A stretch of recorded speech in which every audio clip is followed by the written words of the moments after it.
Hi there, welcome to Microsoft Azure Training Series. My name is Neeraj Kumar.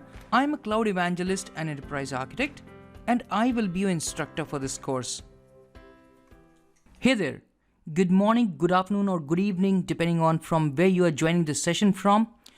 This is part 2 of managing identity and access in Azure AD. And in this module, we are going to discuss about creating and managing Azure users and groups in Azure Active Directory. So we will first try to understand what exactly are the user accounts in Azure AD. And to be true, these are no different than what we have today in our on-premises environment. Although we will learn about the terms being used when working with Azure accounts and their access-related requirements. We will then get started with creating and managing user accounts and groups, their permissions, creating custom groups, and the way they can interact with the resources on Azure. Azure also has a concept of RBAC, which is the role-based access control, which means that you assign an identity, a role, and then they should be able to perform all the activities assigned to that particular role. After that, we are going to discuss about privileged identity management, abbreviated as PIM. And how do we handle guests from other organizations where we want to work alongside users within our organization? This is where the guest user accounts come into picture. This actually becomes the B2B account management scenario. We will have a quick peek into it.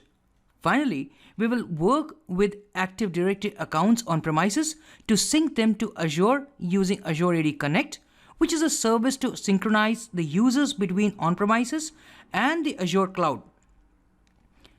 When we are discussing this, we will also look into how we can map a custom domain to Azure before we sync the users in particular organization unit. So, without further talking, let's get started. I am pretty sure I do not need to define what user accounts are and what they are used for. This is the very basis of security when you are working with an application. And when we say security, it is not just for your security, but also for the security of the application, its platform, as well as other users. In Azure, all the users are granted a default permission level depending on their type, role assignments, and many other factors which influences their ownership on the resource. As I already mentioned, Azure AD uses permissions in order to help you with your access. You can be a part of a group and the group is assigned a permission or a direct permission granted to you. These permission sets come in the form of a role. So if you have been assigned a role, you will inherit all the permissions assigned to that particular role. So before we begin our journey to create and manage user accounts and their respective permissions, let us first understand a few of the terminologies. The first one is identity, something that can be authenticated before permitting access to the desired resources. This identity can be of a user or an application. I will discuss more about the service principles later in this course, which are related to the identities of the applications. They actually use the secret keys or certificates in the key vault. The second one is the account. There is a thin line difference between identity and account. Account actually has the data associated with it. So you need to have an identity to have an account. Account decides what level of permissions and authority your identity has. Then we have the Azure tenant. This can be termed as a dedicated and trusted instance of Azure AD that gets created automatically when you create your subscription on Azure or Office 365 or even on Intune. This is unique to you or your organization. Now, there is a concept of single and multi-tenant, where a single tenant is when your Azure tenant is the dedicated tenant accessing all the services. And multi-tenant is the one when the services are shared by multiple organizations. These can be users having their work or school accounts and even their personal accounts used for logging into Microsoft services. Then we have the custom domains. When you sign up for a new subscription on Azure, an initial domain is created for you.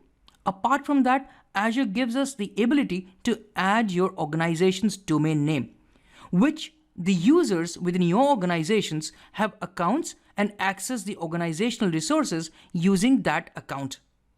It helps when the same account can be used to access resources on cloud once we have synchronized the same identities to Azure. There are many other terms as well apart from what we have just discussed, but to me it makes more sense that we talk about them when we are actually working with them, as they are related to the user accounts and their types. Now that you know the terminologies, let's understand the features of Azure Active Directory. This will help when you want to exploit the capabilities of Azure Active Directory, and we will start with application management. So Azure AD can be used to manage your on-premises and cloud applications. This can be done using My Apps, which can be accessed using the link that you now see on your screen. And then we have the SaaS apps, the single sign-on, SSO, and also with the application proxy as well. I would recommend to go through the Microsoft documentation for a detailed information on this. Then we have the B2C and the B2B management. With B2B and B2C, you can manage your guest and external users. You will be able to control and customize the experience of user sign-in and allowing them to manage their own profile.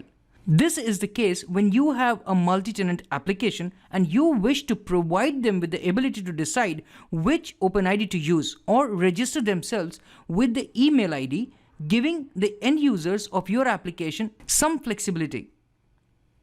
Then the third one is the conditional access. They should be easy, right? The name itself says that you are providing access based on certain conditions.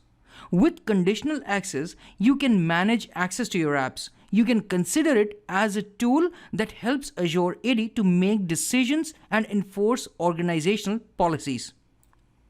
Then we have the device management. This is actually the foundation of the device-based conditional accessing using the device identity management. You can ensure that a particular resource can only be accessed using the managed device. The fifth one is the identity management. Now, identity management actually comprises of multiple things. One is the hybrid identity. It helps with the authentication and authorization of users' single identity for resources, be it on cloud or on premises. They do not need different identities. The second one in this one is the identity governance. When we talk about the identity management, it definitely includes identity governance for managing identities and their related access controls, where you can, as an administrator, perform access reviews. Then we have the identity protection. So performing risk analysis, identifying vulnerabilities should be the initial task when you are designing a solution. This also includes identifying and mitigating vulnerabilities related to organizational identities. So it becomes imperative to define and configure policies which can respond to suspicious actions and take corrective actions in order to resolve the issue. So that was about the identity management. Then we have the domain services.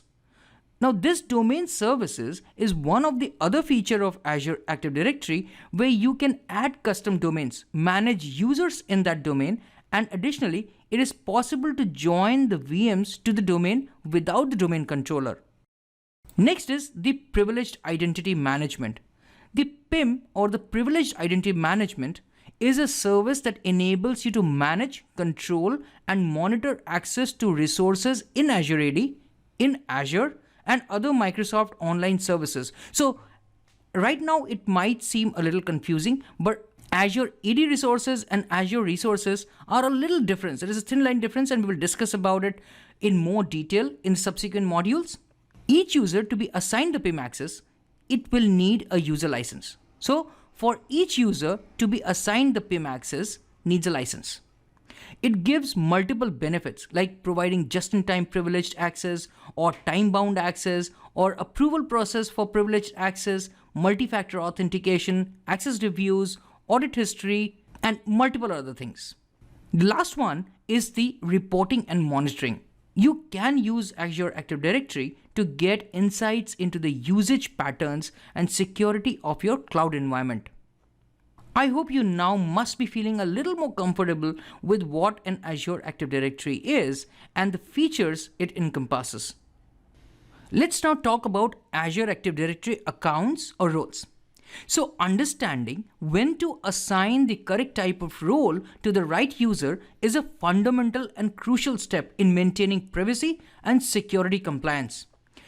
If the wrong role is assigned to a wrong user, the permissions that come with that role can allow the user to cause serious damage to an organization.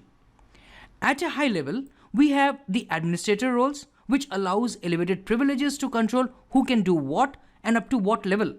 So Azure administrator roles are provided to only limited number of users, and they will be able to manage user identity and their permission level work in Azure AD, which can be limited to a particular OU, which is the organizational unit.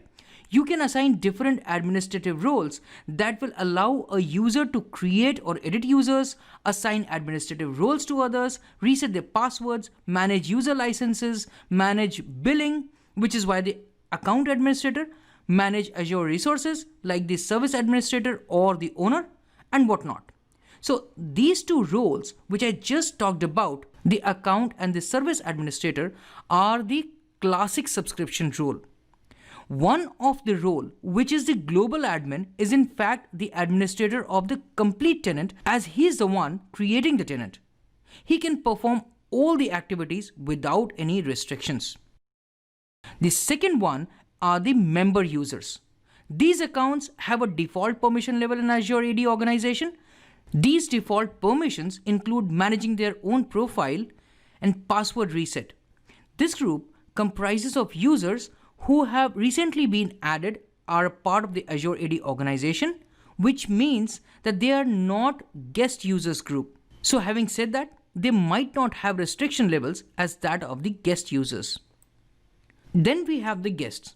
So guest users are external to the organization. They can be from partner organizations or a vendor team who are invited to perform specialized tasks, and they have very limited and restricted access only to the resources which is necessary for them to complete their tasks. They are invited through individual emails with the redemption link, which they can use to gain access. Let us now try to understand what a role-based access is. When you are new to Azure or you are purely from a development background, it may seem a little daunting. I totally understand. A little overwhelming to understand the roles available in Azure. I'll try to make them a little easy for you to understand and digest. And in case you have any questions, you can please ask me in the comments and I'll be more than happy to provide an answer to them to the best of my knowledge. So coming back to what we were discussing, there are three classifications of roles at a high level. The first one is the classic subscription administration role. Users with this role have the full access to the subscription. They can manage the resources using the Azure portal. They can also do it via the APIs, the PowerShell, or even the CLI commands. If we talk about the account administrator, they are one per account and can manage all the subscriptions, create or cancel subscription, and even change the billing. The service administrators are one step down. They are one per subscription and have the ability to cancel their subscription. Also, they can create co-administrators. The third one, of course, which is the co-administrator, have the same privileges as the service administrators and can create other service administrators, but they cannot change the access of a service. The second one are the Azure roles. These are what we call them as RBAC roles, or the role-based access control roles. And this is the authorization system built on top of the Azure Resource Manager, which means that we can have fine-grained access management on each of the Azure resources. Generally, RBAC comprises of more than 70 built-in roles, but there are 4 fundamental roles. First one is the owner, who has the full access on all the resources, and they have the ability to delegate access to other users. If we compare this to the classic subscription role, the service administrators and the co-administrators are actually assigned the owner role at the subscription level. Then we have the second role, which is the contributor role, who has the ability to create and manage all types of resources. They can create a new Azure Active Directory tenant as well.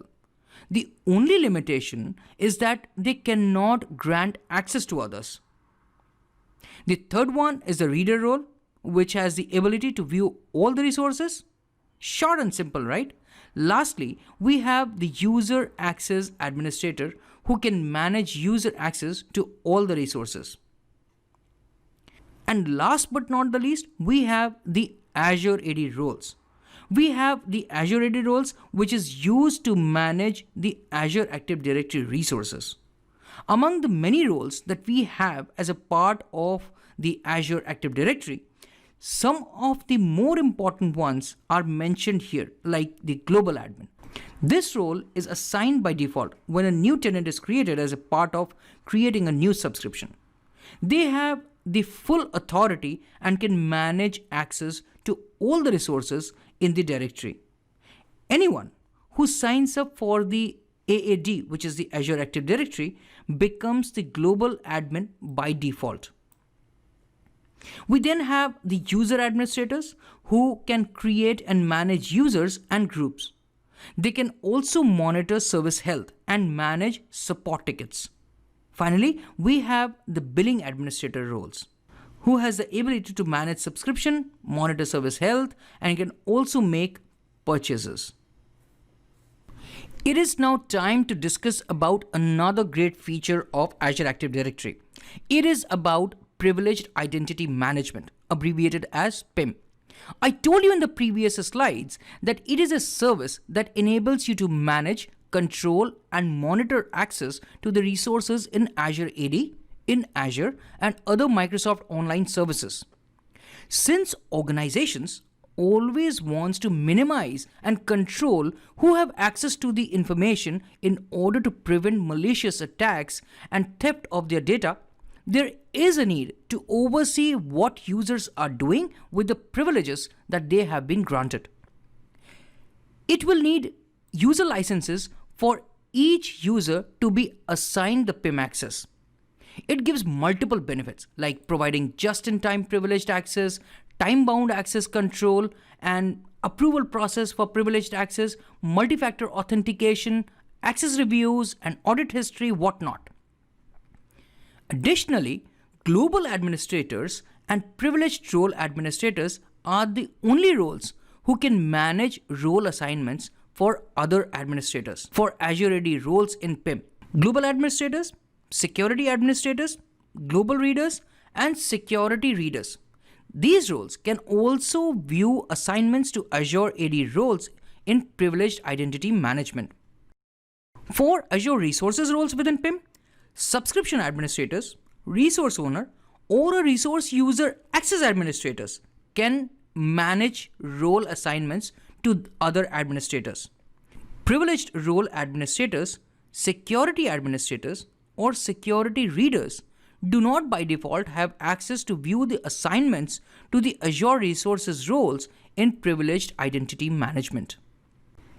As an Azure administrator, it is very important for you to completely understand what are role-based access control and what is PIM, privileged identity management, and what are different type of roles within Azure Active Directory and within Azure, and how these roles differ from each other and the level of permissions that they have. So I would recommend that please go through the Microsoft documentation and have a clear understanding. It will definitely help you in the long run.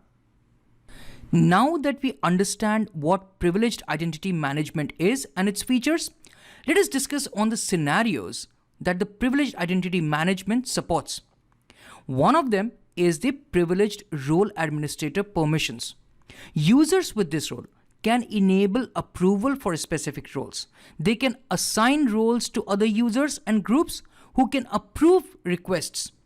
The privileged role administrators can also view requests and approval history for all the privileged roles. The second one is the approver permissions. Users with this role can view pending approval requests and can approve or deny the requests, but have to provide justifications for their actions, that why they have accepted or approved or why they have denied the request. The third one is the eligible role user permissions. These are the users who have been marked as eligible for the administrative role in PIM, and they can request activation of their role, which goes for the approval to the users who have been assigned approvers for that particular administrative roles. They can view the status of their requests for the role activation. Once approved, they can perform the tasks in Azure AD. We will be discussing more about PIM in our labs. So finally, we have covered almost everything, and it's time to get into our demo. In this demo, we will first try to add a custom domain to Azure Active Directory and then install and configure the Azure AD Connect on our local on-premises system to synchronize all the users from the on-premises Active Directory to Azure AD. I realized that since this is going to take quite a bit of time, so that is why I have decided that I will be covering all the other things like creating and managing users and group and their permissions in the next demo. In that demo, we will also see how the privileged identity management works and also discuss on creating the collaborative account, which we had discussed was related to the external accounts from the partner organizations. These are the Azure AD B2B accounts. If you talk about the B2C accounts, we will be covering in detail about that in our third module, where we will register an application and then create the B2C accounts for the access. So let's get started with this demo.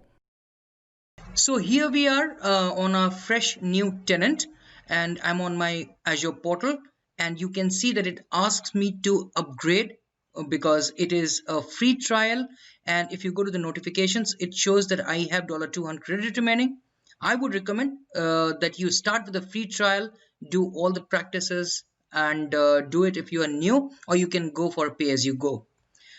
So the first thing we are going to do is to go to the Azure Active Directory. Here you will see that this is the Azure AD free, and it shows the default domain name, and we are going to create a new tenant, and within that tenant we are going to create a new custom domain. So we will create a new custom tenant. So we will select the Azure Active Directory for the directory type, and then we will click on the next configuration. And once we are there, here we need to give the organization name. So I will put the name as Kurari, which is Kurii, and the initial domain name. So I'll put the same name, and it will create a domain for me, which is kurari.onmicrosoft.com. So once I have reviewed, I'll click on create, and it will create a new tenant for me. And why is this required? This is needed because I am creating the domain which I have on-premises, and I'll then use the Azure AD Connect to synchronize all my on-premises users to this particular custom domain name. So to have a custom domain name, I have created a separate tenant altogether. I will wait for this to be completed, and we will get back when this is done. So this is done now, and we will go to that particular tenant. So here we are on our Kurari tenant, which is kurari.onmicrosoft.com, and now here we are going to create our custom domain.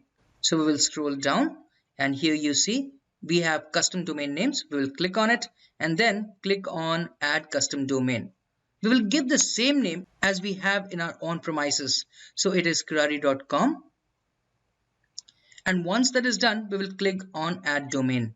We are on a page where we need to verify that we own this domain name. So I need to add a TXT record or a MX record to the domain registrar DNS where I have this domain name registered.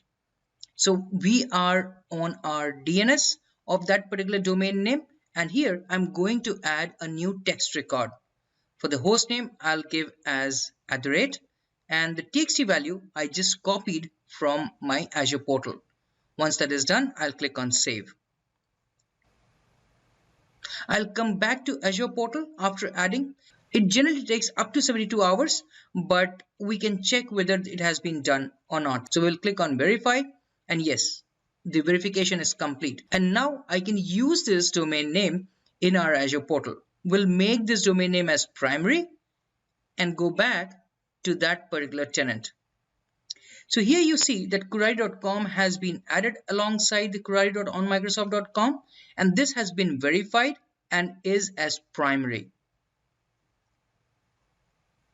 So this is how you add a custom domain name to your Azure portal. What I'm also going to do is to add a new user and make it a global administrator. We will click on users, and here we are going to click on plus new user. On this screen which you see now for the new user, I'm going to enter the name with the email address, which is neeraj@kurari.com, and then give this user's username, which is Neeraj Kumar. So once that is done, I'll scroll down, and here I'll let the password auto generate, and I will copy the password by showing the password. So I'll copy it and I'll change it when I log into this account. From the roles, I'm going to choose Global Administrator. First one is Global Administrator. I'll check on that and click on Select. And once that is done, I'll click on Create. Now we have this user, Neeraj Kumar, as a Global Administrator. And how do we check that? I'll log out of this particular account and log back in using the account that I just created. I am logging in through my new user account. It is asking me for my old password, and then I am forced to change my password the first time I log into. So I'm changing my password here and click on sign in. And I am on my dashboard. So I'll go back to the Azure Active Directory, and there I can see the default domain name, and I can also check the role of that particular user through which I have logged in. So I'll click on the name, and then I'll click on assigned roles. And there you see that this user has been assigned the global administrator role, so that this account can be used in the Azure AD Connect for the synchronization of the on-premises account to Azure. And that is how you add a custom domain name in Azure. So this concludes the first part of the demo. In this demo, we are going to install and configure the Azure AD Connect. You can download Azure AD Connect by searching it on Google or from the Azure portal when you are creating a custom domain. This is needed when you want a hybrid identity and access management system, and you want to synchronize your on-premises user with Azure AD. Before we start with installation, I'll take you to my Azure portal. Here you can see that I've already created a custom domain with the name of Kurari, which is verified and is a primary domain, and I don't have any users.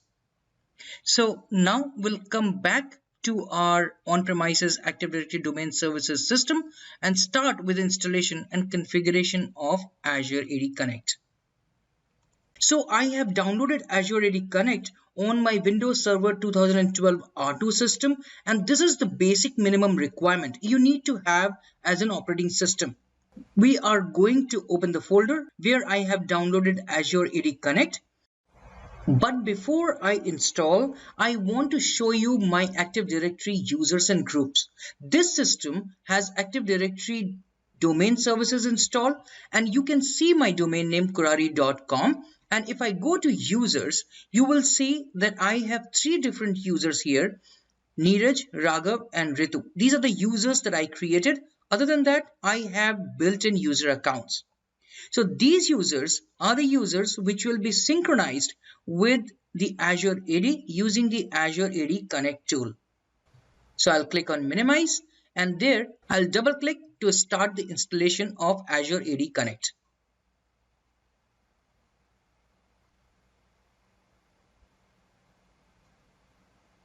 So the wizard has started. I'll have to agree to the terms and condition, and I will be asked whether I want to choose the customized installation or the express setting. I'll show you both, but I'll start with the express settings. If you see here, it automatically takes up the Active Directory forest of Kurari, configure synchronization of identification in the current AD of the forest, and it also says that by default, when you are using the express setting, it will use the password hash synchronization from on-premises AD to Azure AD. So what is password hash synchronization? It will not synchronize the password in the plain text. Rather, it will synchronize the hash of the password. And I really apologize because the resolution of the monitor is not correct and you're not able to see the buttons down there. And the first thing it asks is the global administrator credentials. So I'll have to give the credential of the global administrator for the Azure AD Connect to check the account and verify and validate before it establishes the connection with the on-premises AD for the synchronization. I've given the username and the password, and I'll click on next. It will connect to the Azure portal, confirm, and once confirmed, it will ask me for the on-premises domain administrative account. So I will give the administrator username and password. So in my case, it is Kurari/administrator, and then I'll provide the password. I'll click on next again, and once verified, it is ready, and I see here that it is ready to synchronize the account. So if you see at the end, it says start the synchronization process when the configuration completes. And that is all to the express configuration. And instead of starting the synchronization, I will go back and do the custom configuration. This is the first screen of the customized installation where it will ask you for the location of the installation and if you already have the existing SQL Server installed. But since this is a fresh installation, I'll just avoid all those and go with the defaults. I'll click on next, and what it will do is try to install and configure the required components for Azure AD. In the next screen that appears, it asks for selecting the sign-on methods. So there are different methods. One of them is the password hash synchronization, which we have already discussed. Then we have the pass-through authentication. It is slightly similar to the password hash synchronization in the sense that the users can have their single identity to log in, but in this case, the authentication of the users happens on premises.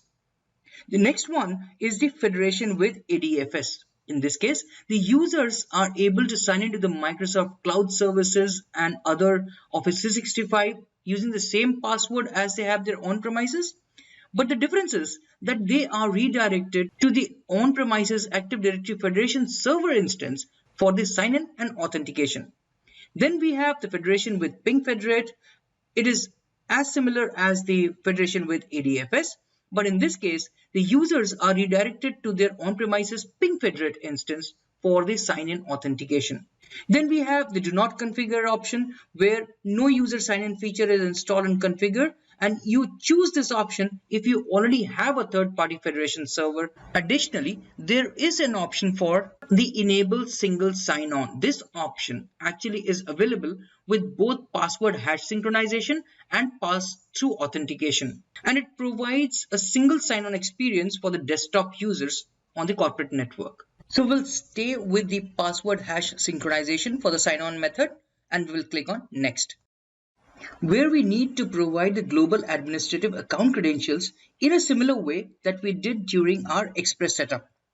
So once we have done that, we will click on next. It will verify and validate the account details, and once validated, we will be redirected to the next screen, where we need to enter the connection information for our on-premises directories. So it is an Active Directory and the forest name is kurari.com. That is a single forest, single domain, and we'll choose Kurari.com and then we will click on Add Directory.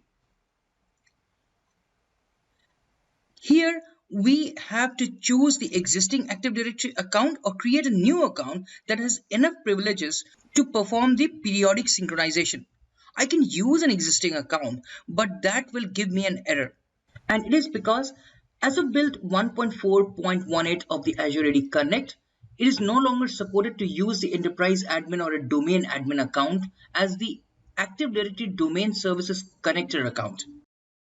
And if we try to enter an account that is an enterprise admin or a domain admin when specifying use existing account, we will receive an error. So what we need to do is go back to Add Directory and choose to create a new admin account. And then we can give the enterprise account or the admin account details. And that will be created by the Azure AD Connect and will be used for periodic synchronization of the IDs. So today you have 10 accounts and that was already synced up. Next time there may be additional users joining the organization and those users will be synchronized as a part of the Delta synchronization. We will click on next, and once we click on next, what it will do is it will try to retrieve the directory schema for Kurari.com, the Active Directory that we have on premises. Once that has been done, we will be presented with the screen that you see now where it says that we need to have a matching Azure Active Directory domain. So it means that you need to have Kurari.com as a custom domain created on Azure Active Directory.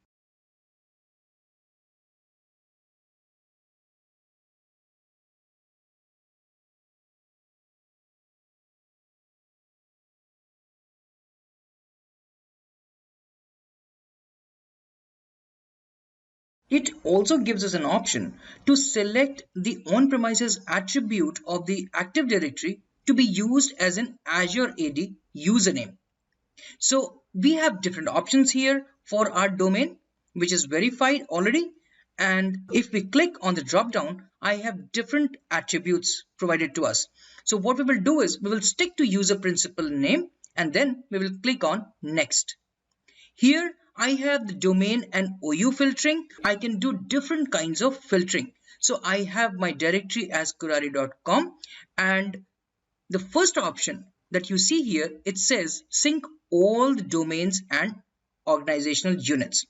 I can sync selected domains and organizational units. So in a forest, there can be multiple domains and I have the option to filter between them or synchronize everything. Since I have a single domain, I have chosen the first option.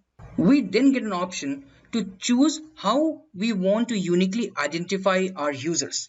So we can have one single user present in different domains or different directories, but in our case, we have just one directory, so we will leave the option as is. Users are represented only once across all directories.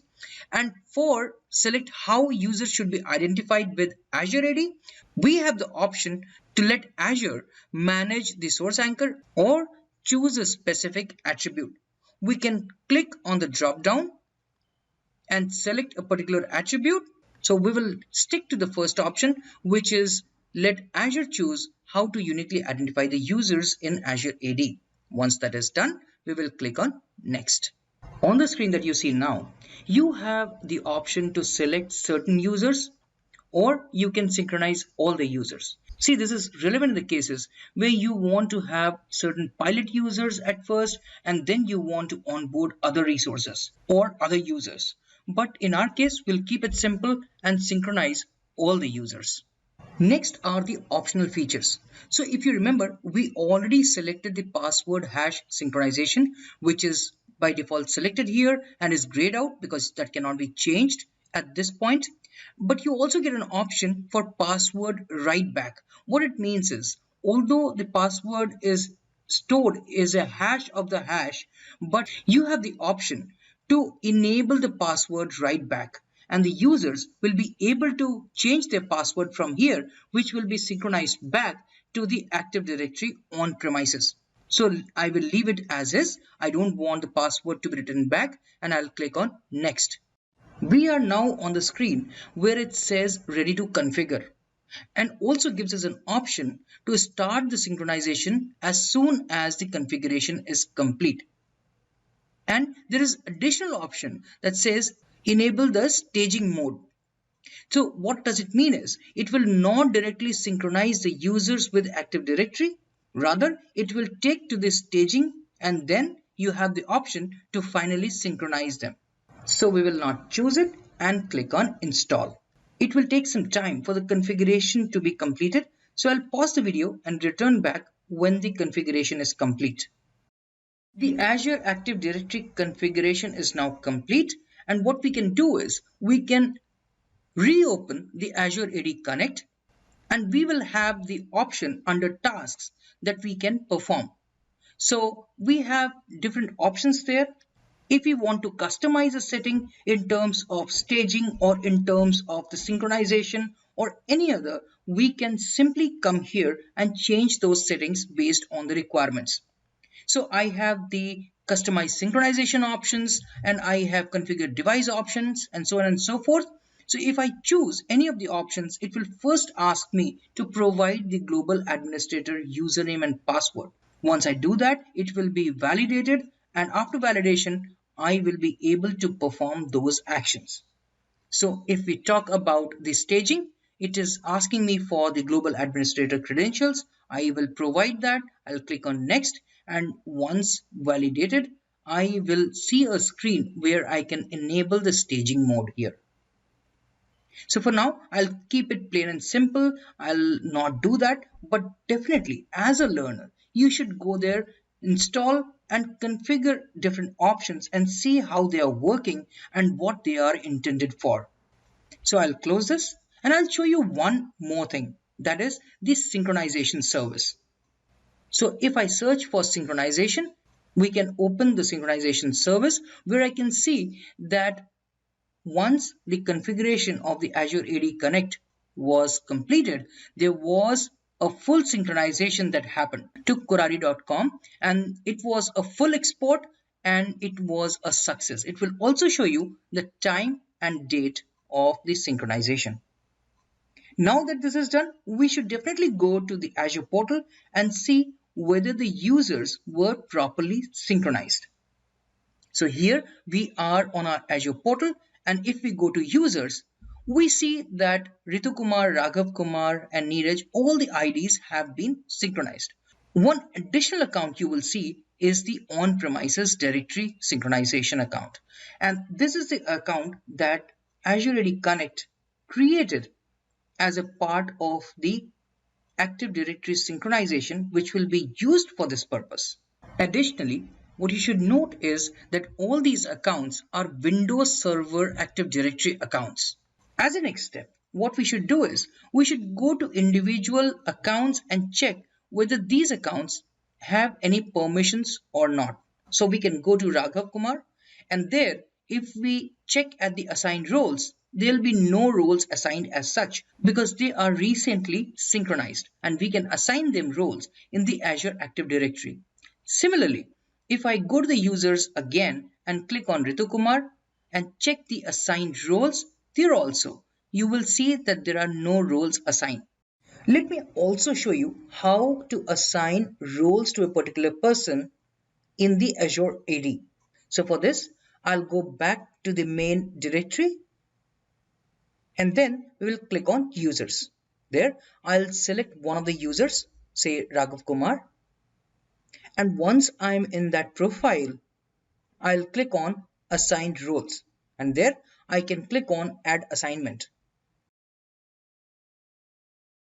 From here, I can assign this user the billing administrator role. And if you see, it says that this role can perform common billing related tasks for updating the payment information.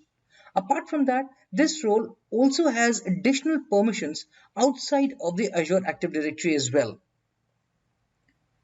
So now we have done that. Let's go back and assign the other user, which is Ritu Kumar, another role from Azure Active Directory. So we will go to the main Active Directory, click on users, and then click on Ritu Kumar's profile. Click on assign roles and then add assignments. And this user can be assigned the role of application developer. And this is how the roles are assigned within the Azure Active Directory for anything within Azure Active Directory and all the resources that are managed via the Azure Active Directory. So that concludes our demo for Azure AD Connect installation and configuration, and thereafter synchronizing the accounts from on-premises to Azure AD. Finally, we are at the end of this second module, where we had discussed about the user accounts in Azure Active Directory. We also discussed how we can create and manage users and groups in Azure Active Directory. We tried to understand the role-based access controls and the difference between the Azure AD roles and Azure roles. One of the important topics that we also covered was related to the privileged identity management. There are guest user accounts as well, where we discussed how we can best utilize the guest user accounts from the vendor organizations or the partner organizations. As a part of the demo, we added a custom domain to our Azure Active Directory and then installed and configured the Azure AD Connect to synchronize the on-premises user accounts to Azure Active Directory. I hope you liked this video. If you want to download the training material, you can go to azuretraining.com. You can follow me on Twitter and LinkedIn. My Twitter account is @MSTechTrainings and the URL for the LinkedIn is given. I'll see you in the next session. Till then, keep azuring.